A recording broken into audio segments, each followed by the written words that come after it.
Exploring the bizarre.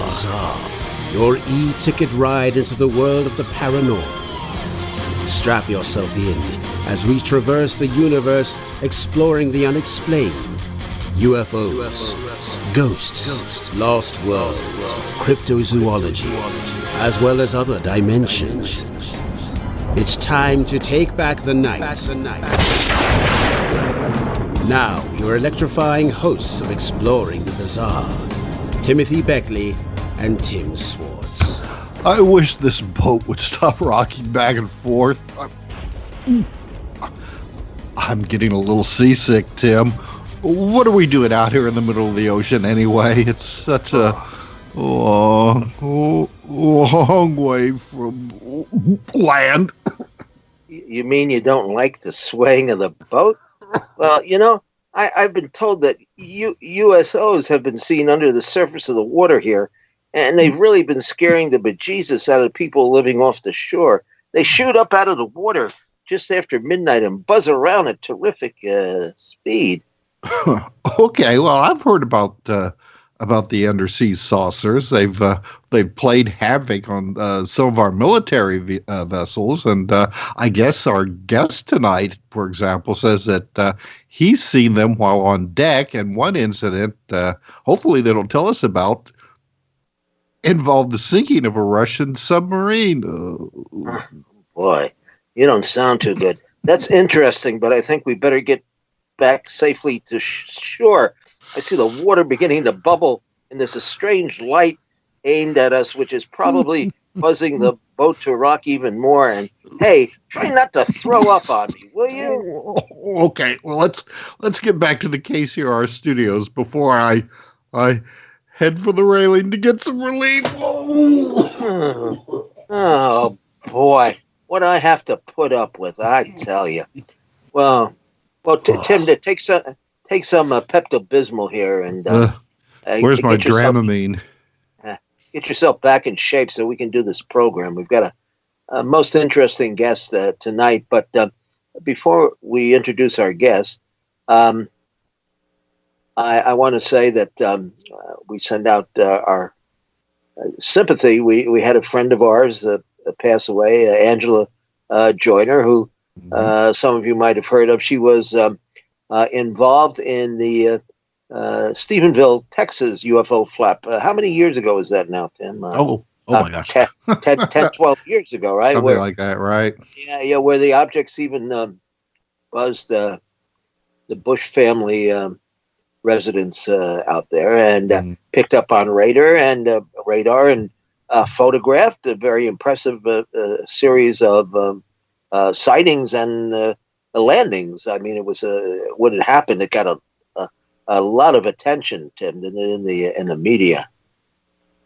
Oh yeah, very much so. And Angela was like one of the first to report on it and wrote a book on it. And I think did she get laid off or fired from her job because she refused to stop talking about it?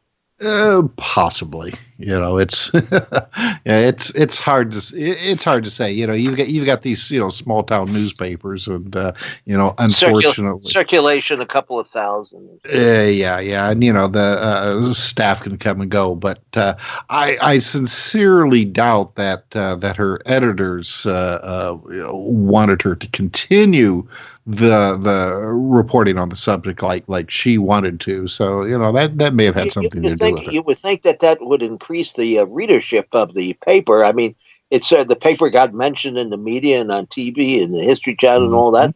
Nobody would have heard of it otherwise. So I think they're probably kicking a dead horse or mutilated horse or something like that. And anyway, I also understand that her husband was very ill with the virus, and I don't know whether he passed away or not, but if they did, they went pretty much together on the same day, I think. And again, our sympathy to the family. And it really puzzles me why a lot of people still think that the virus is a hoax when we're well over the 350,000 mark, I believe. Something like that. Yep. And anyway, let us bring some enlightenment to our listeners this evening. Tim, out there in Jasper, Indiana, where all things are cool and hip, why don't you tell us who we're going to be speaking to for the next 25 minutes or so? My pleasure, Tim. Tonight we have a first-time guest on Exploring the Bizarre, and we're very happy to have Joe Foster. Now, Joe spent years working in diverse positions, including technology program management, IT project management, data center management, etc. However, this was just the icing on the cake, considering the paranormal events that he witnessed over the years. Now, Joe says that he's had years of experience involving the UFO phenomena, starting at the tender age of 3 and continuing through to his last UFO sighting, which occurred in May 2015. These incidents, both civilian and military, left an indelible mark, demanding that he explore the phenomena and share with the public whatever knowledge or insights he's gained. Additionally, his background included working for the government as well as private industry, including advanced technologies, furthered that added fuel to the desire of understanding the world, both seen and unseen, in which we live, along with all the mysteries that, as of yet, remain unexplained.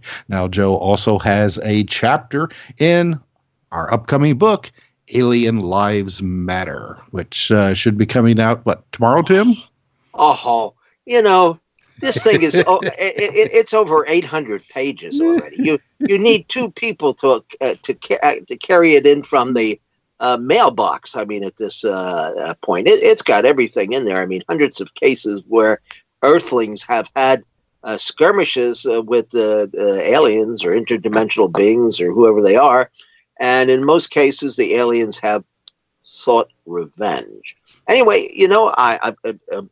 Joe is a newfound friend, I should say. I found him quite by accident through a mutual acquaintance of ours, Mindy Gerber, who I've known for many years. She's associated with Pat Marcatilio's group down there in the Bordentown, Trenton, New Jersey area. And we wish them all a Happy New Year down there, too, our friends in Bordentown and Trenton. Now, the listing that I got, which I think was in the MUFON Journal or somewhere online, I believe it was about a lecture that Joe was going to do on Zoom a couple of days later, and I wanted to get in touch with him because there's a section in the Alien Lives Matter about USOs, undersea objects. Thus, you reeling back and forth and puking over the railing on the introduction. So, yeah. Now, this is what I wrote at the time while looking for Joe, not realizing that there was an email in my inbox from him because I didn't get around to reading it. But anyway, this is what I wrote. Death at the bottom of the sea. Quartermaster Joseph Foster was on deck when he saw 3 objects careening at 3,500 miles per hour over his Coast Guard cutter, the Mellon. Just 10 minutes later, he learned of the sinking of a Soviet submarine carrying 3 armed nuclear ballistic weapons and torpedoes lost with all hands. The mysterious objects had approached from that same direction 800 miles away. The 1968 incident prompted the CIA to investigate the case of the sub since it was during the Cold War. Now, I want to find out all the details about this because it's really, really exciting. I mean, it's just super. Anyway, Joe, welcome to Exploring the Bizarre. And, I want to start out. I mean, okay, you say that you had experiences at an early age. And from what I read, which is going to be the details that are in the book that you wrote up for us, you've had numerous sightings and experiences since then, most of while you were in the Coast Guard. Do you think that you were predestined to have these experiences? I mean, why were you at the right place or the wrong place at the wrong time or the right time? That's an excellent question. I know. That's why I'm the host. About it myself. Yeah. No, I definitely think that life. We kind of follow a path that's laid out for us. Where it takes us, we have no clue. But in hindsight, you can see that some things happen more often that you don't plan on, you don't look for. Yeah. They just happen. And that's pretty much the way it's been all my life. Yeah, like synchronicities in my life. I've done a 450-page book on synchronicities, and I'm not talking about looking at the a clock and it's saying 11:11, or thinking of somebody and the telephone rings and it's them the next day. I'm talking about stuff that is so bizarre that it's worthy of a 450-page book. But anyway, don't let me interrupt you any more than I have to. So you just go ahead with your story. Okay. Well, I'm going to give you a quick synchronicity. Yes. Okay. And actually, the first aspect of this synchronicity took place in 1958, July of 1958. Now, I was in fifth going into sixth grade at the time, and I lived on a farm in New Jersey. And one night, it was about 7:30 at night, my family and I were all sitting out front of the house, just enjoying the evening. My dad worked on the farm, and the farm is located a couple hundred yards from what we call the Navy Road, or Normandy Road. And that is a private road that links a naval ammunition depot located in Colts Neck, New Jersey, with its pier facilities in Middletown, New Jersey, about 13.2 miles away. Now, the interesting thing about this road, they use the road they've got a two-track train line as well as the highway, two-lane highway. And they carry munitions to and from the storage facilities to the ships that tie up at the longest finger pier in the world. It's a 2.5-mile long finger pier that the Navy owns. And they would be moving munitions back and forth, but you always knew when interesting munitions were being moved because they usually had squads of armed Marines at the crossroads. They'd shut down the crossroad and the train or the truck would pass, and then they'd open the road back up again. So that kind of sets the stage, because this one evening in July, we're sitting there and we watch, looking across the road, and about 200 or 300 yards away is the Navy Road, and there, flying from the north heading south, was a silver sphere. Now, this is dusk. Okay, it's after sunset, but it's like daylight. So you had this shiny silver sphere with red and white flashing lights all around it. And we watched it, and my father jumped up and he ran into the house, and he tried calling Fort Monmouth, which is a couple of miles away. Oh, yeah. And he couldn't get through the switchboard. For whatever reason, he couldn't get through the switchboard. So nothing more happened about that. We didn't see anything in the paper. My father didn't contact the papers or anything else, and apparently nobody else did. But years later, we're starting an arts council in Long Branch, and there were a number of volunteers. And one of the volunteers was a gentleman that worked over at Fort Monmouth, who happened to live in 1958, he lived about 3 or 4 miles further to the north, right on the swimming river. And when I told him about this, he said, "Oh, yeah." He said, "I remember we had an object land in the swampy area alongside the parkway, going towards where I had seen the thing." Now, that was in 1997 that he said that. Now, the last part of the synchronicity for this particular story happened in 2002, the summer of 2002. A crop circle showed up about 200 yards behind where my house used to be on the farm. The farm is no longer a farm, but it's now a county park. So it's Doorbrook Park. So there was 3 things, but it took space from 1958 to 2002. So this is what happens. Yes, indeed. Yes, indeed. Well, now, the interesting thing is, now this area has been noted for UFO sightings, probably a lot to do with that Navy Road. And we even had a landing in 1970, okay, about 1.5 miles away from the pier in a town called Port Monmouth. It's actually a village, part of Middletown. Now, that was in 1970, okay? Here's another synchronicity. I also volunteer. I'm retired now, so I have plenty of time to volunteer.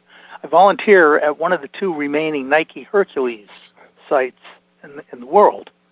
We have the IFC, the Integrated Fire Control, totally restored, and we also have the launcher area, and we have several missiles, and so we give tours, and it's on a county park. Not a county park, but a national park. Well, I'd like to come down. I'd like to come down there sometime and check that out. Sounds fascinating. Absolutely, and we'll give you the tour. Yeah. Okay. But anyway, the interesting thing about this, and this is another thread that hangs off of the original story. In 1970, when that UFO landed, and I have the article in the local newspaper that covered it, along with photographs of the crop circle where it actually landed. A small area in a swampy area, about 1.5 miles away from the Navy Pier. Now, this Nike site is about 7 driving miles away from this site.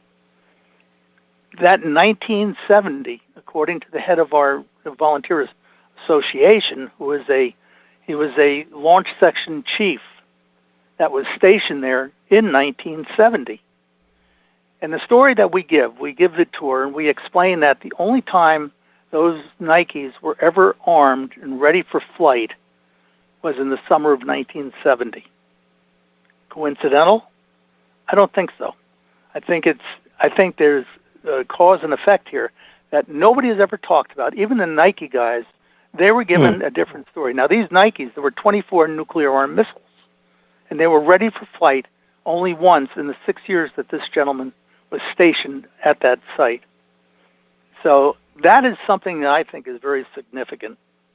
7 miles away, the Navy Pier, Fort Monmouth, Bell Labs, where the transistor was developed. Very interesting area in of itself. So anyway, if you have a question, I'll be more than happy to answer. Well, okay. Well, now I do want to, since we only have an hour program here, I want to get into your experiences that took place while you were in the Coast Guard. And and let us start with the one that I described at the beginning of the show, because that would seem to be the most exciting one. And also, if we run out of time, we want to get to more details on that one, and then we can go and reverse our steps. Absolutely. Okay, I'll jump right in then. Okay, 1969, I got out of I went into boot camp February of 69. I marched in Eisenhower's funeral's parade, his funeral. And then I was sent to Hawaii, and I was stationed on a Coast Guard cutter, a 378-foot cutter called the Mellon. My first ocean station Victor, my first patrol, was July of 1969. Now, that's an interesting period of time, obviously, for a number of reasons. We're out on Ocean Station, which is halfway between Hawaii and Japan, and we were in aid to navigation. We had a doctor on board. We had rescue capabilities, and so on. We sat on a 10-square-mile station for about 25 days. And during that time, we just sat there and monitored and provided navigational assistance. Well, this is also during the Apollo 11 mission. Okay, we would get periodic updates on the status of the Apollo 11 mission. Now, one night I was going on to the mid-watch. I was a seaman apprentice at the time, and we're all up on the bridge. There were 4 of us that were getting ready to relieve the 4 watchstanders that were there coming off. I was going on to the mid-watch. And there were about a total of 14 people on the bridge at the time. We had the captain, and captain was on board, the officer at deck and his counterpart, and so on. We're up there, and we're just getting ready to do the turnover, and all of a sudden we get a squawk on the squawk box of the intercom from Combat Information Center, CIC. And the radar operator reported that they were picking up targets, bogeys, because they were unidentified, flying out of the northwest, heading on a course that would take them directly over the ship, heading on a out of the northeast, heading on a southwesterly course that would take them directly over the ship. Then the radar operator said that we have them clocked at 3,500 miles per hour. Now, this is 3 objects flying in formation in 1969 at 3,500 miles per hour. I don't know of anything that we had at the time that could do that. Okay. So anyway, we all go running out to the starboard bridge wing, which was the right bridge wing. The ship was facing north, so we're looking to the northeast, And sure enough, we pick up these 3 bright points of light on the horizon. They fly over the ship. Everybody goes running through the bridge out to the port bridge wing, or the left side of the ship, and we watch them disappear on the horizon on the other side. Total time is about 6 or 7 seconds. So we had them clocked on radar by 3,500 miles per hour. And then they did some calculations, and they came up with a speed of about 3,200 miles per hour based upon the visual sighting and the time it took. So that was the one my first instant when I was on board the cutter. Now, we came back, and then about 5 or 6 months later, we deployed to Vietnam, part of Westpac. We were down there. We're providing gun fire support for a SEAL base down in Sonnedoc area, which is the mouth of the Sonnedoc River. And we also went up and down the coast. And we were coming back, and we were anchored right at where the South China Sea meets the Gulf of Siam. And we were a couple miles offshore, and we were anchored waiting for orders to go and relieve the ship that we were supposed to be relieving. And at that time, the captain gave authorization to have swim call. Now, I was a junior quartermaster of the watch, so I got stuck on anchor watch up on the bridge, along with the other watchstanders. And so we're watching the whole thing. We're standing on the port bridge wing, looking back down and into the water where the men were swimming off the ship. They would dive off the main deck, swim over to a raft, climb back up a cargo net, and do it all over again. Well, now you have to picture this. The sky was kind of gray and overcast. There was about a 3 to 5 knot wind, and there was a slight chop to the water. So you don't have the greatest viewing capability based upon those conditions. But we're 44 feet above the water level, looking basically down at the aft third of the ship.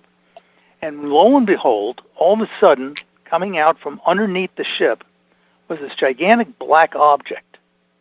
At first we thought, oh, it must be a whale or a whale shark or something like that. But the problem was it was too big for anything like that. The only type of whale it could have been might have been a blue whale, maybe. But this object was 100 foot long, and at its widest part, it was teardrop shaped, and at its widest part, it was about 35 foot wide. That is a gigantic mass. And we knew how deep it was because the keel of the ship at that level, at that where it came underneath, was about 18 feet down. So this thing was 20 feet below the surface, big black shape, no fin movement, no fluke, no fins, no nothing, just this big black teardrop shape. And it went at a right angle and disappeared after about maybe 7 or 8, 10 seconds. Then you couldn't see it anymore. Disappeared into the chop of the water, the gray skies, and everything. But we all were up there. And matter of fact, we had a gunner's mate on the flying bridge with the M16 acting as a shark guard. So we're all looking down. We're all watching this thing, and this poor guy's down there didn't know something. Joe, let me interrupt you here. Unfortunately, we have to go to our bottom of the hour break, but we will continue your story when we come back on Exploring the Bizarre, so stay tuned for more. Now back to Exploring the Bizarre with 2 of the most electrifying researchers in the paranormal, your hosts, Timothy Beckley and Tim Swartz. Welcome back to Exploring the Bizarre. I'm Tim Swartz. Tonight, our guest is Joe Foster. And Joe, before we had to so rudely interrupt you to go to our bottom of the hour break, you were telling us this fascinating story about this massive USO that appeared underneath your ship. Go ahead and continue, because I want to hear what happens. Okay. Well, unfortunately, it's almost anticlimactic. After the thing swam or glided underneath the ship in the direction it was going, we kind of lost it. But up on the flying bridge, the shock guard was up there, scare off any sharks that came around the swimmers. He also had his camera, and he tried taking a picture of it. So he's basically shooting almost straight down. And in theory, he should have gotten it if the lighting conditions were better. He would have gotten a shot of it. But instead, nothing came. All he got was the gray of the water and the gray of the sky and the white of the ship. But in the cruise book, they put the picture that he took from there of all the men swimming in the water, and they superimposed an image of the Loch Ness Monster, just so that they chronicled that we had seen something interesting there. So that was kind of it. I mean, as far as USOs, there was no sparkling lights, there was no bubbles, action, or anything else. It was just this large, teardrop-shaped, dark object. And it was gliding with no other means of propulsion in a straight line directly at a right angle from underneath the ship. So now, interestingly, sea monsters, we have no clue we only know what's down about 5,000 feet. Other than that, I think we know more about the surface of Mars or the surface of the moon. Now, what about the Russian sub incident, though? How did that tie in? Of course. Okay. Okay. Now, okay. I'll jump into that. Then there's one other anecdotal part that I think may be of interest to you. Anyway, the submarine that sank was the K-129, and that was a Russian ballistic missile submarine. It was diesel powered, but it carried 3 ballistic missiles in its conning tower, and it also had a complement of nuclear-armed torpedoes.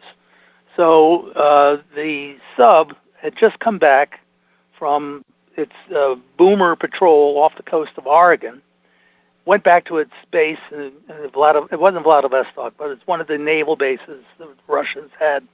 And it was only there for about a month. And then it set sail on a mysterious mission.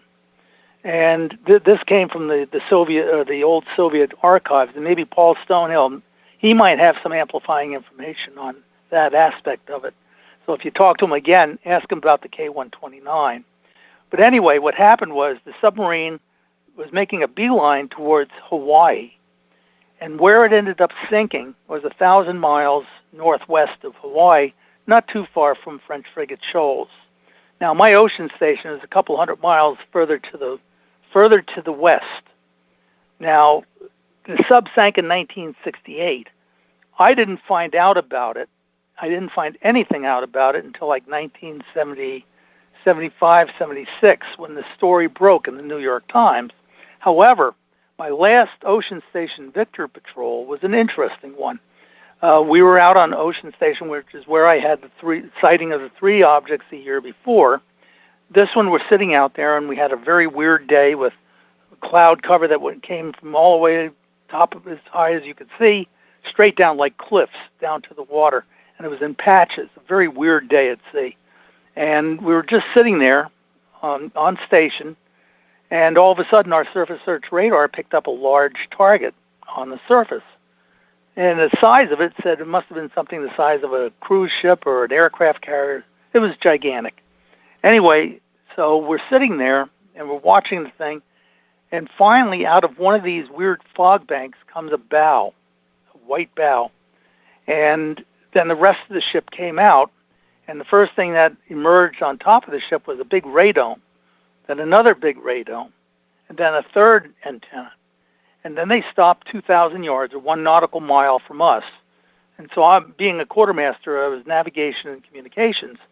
I tried raising the ship. I was on duty on the bridge at the time, and I tried raising the ship with flashing light. We tried radio, using ship-to-ship radio. We tried the flashing light. They totally ignored us. It was a Russian spy ship, missile tracking spy ship. They shut down all their radiating equipment, and my captain came up and said, okay, well, we're going to play cat and mouse. So we shut down all of our radiating equipment, our radars, sonar, whatever might have been using. We sat there for a couple hours like that. Now, the problem is when you're not you're not sending out your radio signals or your radar signals, other ships may not see you, and you get run over, and they'd never even know they hit you, right? So the captain said, well, this is crazy. We're not getting any place. They're not communicating with us. So we turned on our radiating equipment, and we started transmitting our location. And our surface search radar now picks up another object coming out of another fog bank astern of us.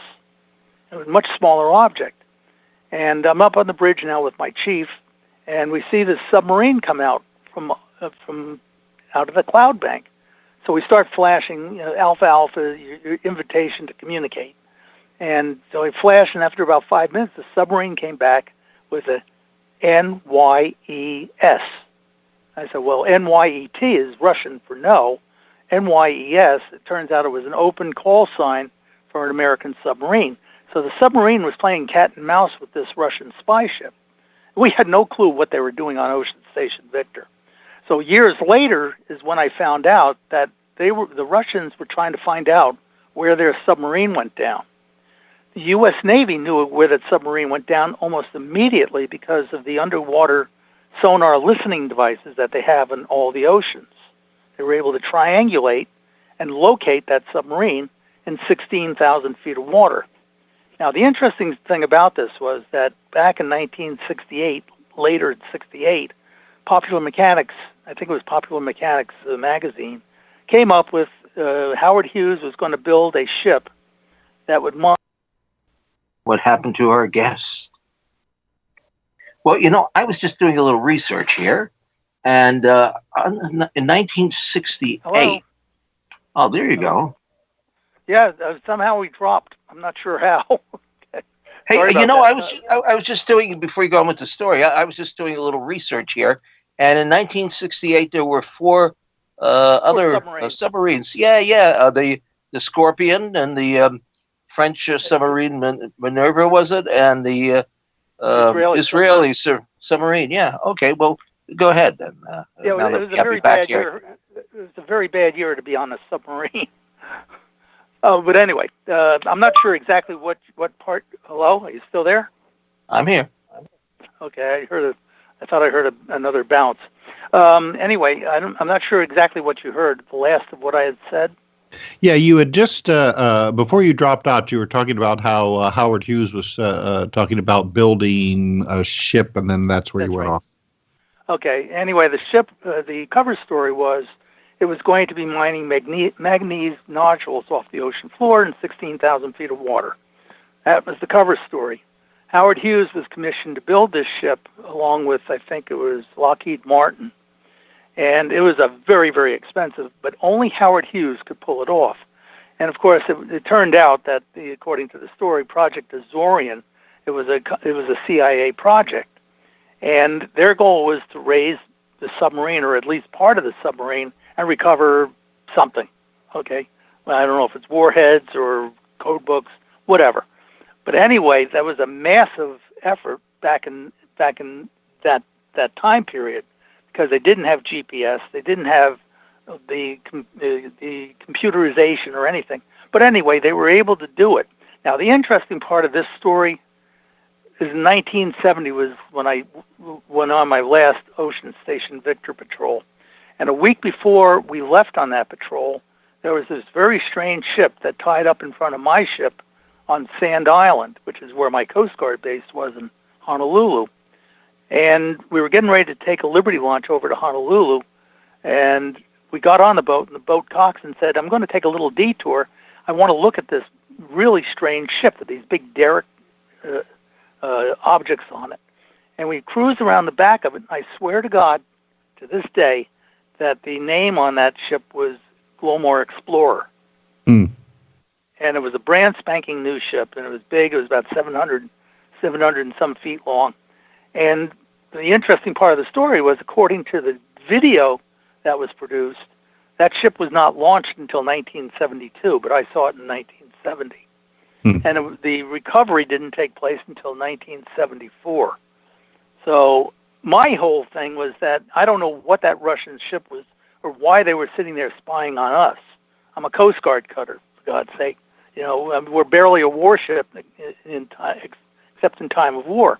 So it wasn't that we were doing anything top secret, but for some reason, they may have thought that we may have known where that sub went down. And we didn't. We had no clue about it. But we were relatively close to where it went down. Now, the interesting thing, there's been a lot of stories and conjecture about what that submarine was doing. It was either, when a submarine goes rogue, it's either going rogue to start World War III, or it's going rogue to, surrender, turn itself in to the enemy.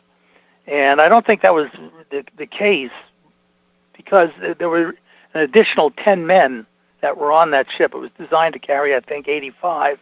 And when that ship went down, according to the Russian, what Russian information there was an additional 10 men. They think that it may have been KGB and it was on a mission, because three of those subs were already turned over to the Chinese communists.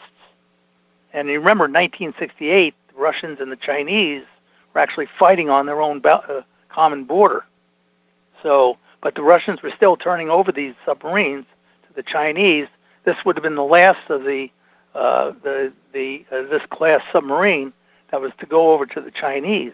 Now, if it was carrying 3 ballistic missiles with nuclear warheads, and it was now within range of Honolulu, could have been a false flag attack that might have been launched to start a battle or war between us and China. A very, very strange thing. As a matter of fact, according to the stories that have come out since, high-level groups got together from the U.S. and the Russian Federation, and they decided that they would never mention the Scorpion or the K-129 again. So you can leave that to whatever you want to make of it. But that's my tie-in to that. The synchronicity was not really there, because I didn't know anything about it really until years later, but it was looking backwards, starting to be able to stitch together certain things that seemed to have a bearing, if you will. Now, there is one other interesting point, I think, according to my Coast Guard stories. We had one more sighting during morning stars heading back to Honolulu, and that's a half hour before sunrise. And we were sailing from Guam to Honolulu, and I was a navigator, so I'm out on the starboard bridge wing with my chief, my captain, and the officer of the deck, and we were shooting the morning stars. Beautiful day at sea in the South Pacific, blue water, blue skies, slight cloud cover, no breeze, and all of a sudden this gigantic, dead ahead, was this gigantic mercury-colored sphere. It was mercury-colored. I mean, you could see the reflection of the cloud in the sky on the top of it, and the ocean and the whitecaps underneath it on the bottom part. And this thing was flying on a reciprocal course directly towards us in the opposite direction. And so I figured, oh, this is great. We already formally reported the 3 objects that we saw on Ocean Station. I'm sure we're going to have to report this one. But the captain, who was the senior captain in the Coast Guard, all he did was shrug his shoulders when the thing passed us on the port side at about an altitude of about 300 or 400 feet. And then it took off behind us. And so we continued shooting morning stars. Now, I got back to Honolulu after deployment. They sent me to school at Pearl Harbor. And I was on Ford Island for about 3 months going to these Navy schools. And I made friends with a Navy yeoman who worked out there at a place called FICPAC. And that stands for Fleet Intelligence Central Pacific. And it's part of O&I, Office of Naval Intelligence. And we would play tennis. And one day I was telling him about my UFO sightings and the USO and all this. And all of a sudden he started laughing at me. I said, oh, God, he just thinks I'm a UFO nut. And then he stopped and he said, no, that's not the reason I'm laughing. He said, I'm laughing because we get thousands of those reports every year just from U.S. naval ships. And that's a direct quote, what he told me. Okay. So I'll leave it there. If you have any comments or questions, I'll be more than happy to. Okay. Well, that's my question after you were finished here was that there have been rumors and just downright reports from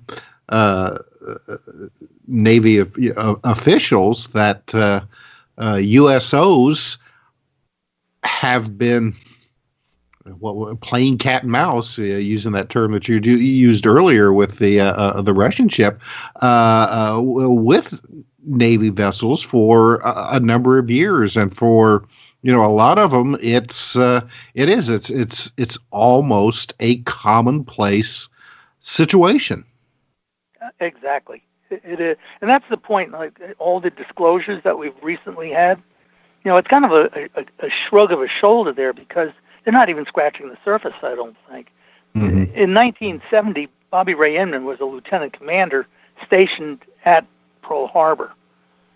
So, I mean, if what this yeoman told me, I think it was a computer operator, what he told me was true, they knew this, and it was common knowledge up and down the chain of command. So, what we see now is that if you get caught with your hands in the cookie jar, you're going to be held accountable. Mm-hmm. So I think I see it as being more like that right now. So hopefully there'll be real disclosure and more of this stuff will formally come out, not anecdotally. Mm-hmm. Now, you sent me a PDF of the slideshow on a presentation you made for the MUFON conference about a year ago. Now, there's a section called UFOs and the U.S. Navy, and you included some photographs at the very top that have become extremely controversial. And I believe that these were taken in the North Sea or even further up, beyond. That was the North Atlantic. Okay. Mm-hmm. Yeah, and do you care to talk about that? It was the USS. Was it, how do you pronounce it? The Trepang. The submarine. Trepang. I don't have any first-hand knowledge other than the fact that apparently the captain of that submarine did not refute the story about the photographs. Again, the validity of it, I personally can't speak to, but it passed sort of a sniff test in the sense that the photos are in the. Yeah, the photos are going to be in the book, by the way, that we happen to cover that case. There's not a lot of detail available on it. The object looks absolutely tremendous, and it's shooting up out of the water. I don't know how you would exactly describe it. It's certainly not disc shaped. It's, well, you could almost say it's whale shaped, but it's not a whale, certainly. But I mean, it's a very peculiar configuration for an object. I personally, I thought it was more triangular. It depends on the position that it's in. UFOs. Yeah, it's kind of a strange position that it's coming up out of the water, so you can't quite get the overall gist of it. But it's certainly more than one photograph. I think we published 3 of them in the book, and we have the captain of the ship there, a photograph of him. It has gotten some attention, but not really investigated as thoroughly as it should be, although probably Paul Stonehill knows more about it than we do. Go ahead, Tim. Well, no, I was just going to say these photographs were originally released in a French magazine. And like you said, Tim, there really hasn't been a lot said about them. I think it's a situation because you've got these really great photographs that it must obviously be a hoax. I think is what people are thinking. But I've heard a number of people. The first blush, I think they said it possibly a hoax. But I think somebody said that they thought that they were the real deal. I thought it was somebody that was an expert in photographs, photographic forensics or something. I can't. All I know is that the story has been out there, and nobody has come out and actually refuted it. And now taking a picture. I'm not a submariner, so I can't say how easy it is to take a picture out of a personal photograph through the periscope, but they did come out. Right. But still, I think with all the other stories about submarines and USOs and UFOs, I don't know. It sounds like it could definitely be a true story. Well, and that's the thing. I mean, I'm happy to see that more and more of these types of stories involving USOs are coming out because the emphasis has been for so long UFOs. Yeah. Yep. Well, the other thing is that the majority of UFOs take place over the ocean or within like 20 miles of the ocean and lakes and rivers and things like that. My 3 sightings on board that. I was only on board that ship for 20 months. Imagine somebody that spent 30 years, like my skipper, but he spent 30 years before the mast. And like I said, the UFO that was daylight and as big as a basketball flying right past the ship, he didn't even bat an eyelash. And that is the solemn truth. He was a master mariner, and he could take any ship any place in the world. And that guy could do the navigation he was able to do. I couldn't even begin to understand. I mean, he did it all without pubs or computers. You know, he did it with the old slide rules. So, I mean, so the point I'm trying to make is that if you spend any time at sea and you keep your head up, you're going to see things that you can't explain. All right. Well, unfortunately, we have less than 3 minutes left in the show, so I want to let you have the opportunity to give our audience more information about where they can find out more about you online, you know, Facebook page, whatever. Well, I do have a YouTube channel. We have a monthly a Zoom session that we have guests come on and everything. And it's not real polished and professional, but we've had some interesting guests on and everything. And George Filer has been on. Bruce Cornett, I believe you guys know Bruce. Oh yeah, oh sure. Mm-hmm. Yeah, so and we have a very hardcore group that's growing here. Bruce Pearson, have you ever met Bruce? I don't think so. No, yeah. It doesn't sound familiar. Bruce has got a minute to go here, guys. Okay. Well, anyway, I do have. I'm putting a website up. It's not up yet, but it'll be millenniumoss.com. There's one up there, but it's not quite with all the stuff on it. My phone number, if you want to give my phone number out, I'll be more. My email. Go ahead. My email address is joseph.foster, Foster, at Millennium OSS. That's MILLENNIUMOSS.com. Thank you. And thank you, Mindy Gerber. And we'll have a special offer up for Alien Lives Matter on the conspiracyjournal.com page.